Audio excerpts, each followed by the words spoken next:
Welcome to the Kwik Performance Engine Lab. We got an old 350 small block here, tried and true. We have our Serpentine system on the front. Now, for a lot of you guys, this engine either already came in your vehicle or you've got a crate motor, but it seems like a lot of people are still stuck with going with the V-belts, and it's just really an antiquated technology.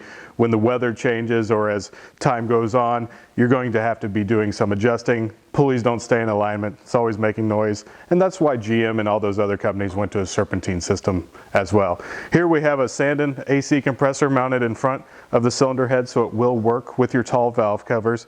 Once again, automatic spring tensioner, boys. That's what you're needing. Something that takes care of it for you so you don't have to open the hood except to change the oil. Over here we're using a 95, early OBS 88 to 95 Chevy truck alternator. Mounts right there, so we have a PowerMaster option for that, a one wire, but also easily service parts at your local O'Reilly store. Type 2 power steering pump so that we can get that really tucked in. This was designed so it would actually fit inside the hood sides of a 32 Ford. It's going to have plenty of room inside of your C10 or other small block project. Remote reservoir can be mounted in other locations. We sell a little bracket to mount it right here. Really handy location. Bracket can also be turned around so that it can be mounted to your inner fender or even your firewall. It's a great option for you.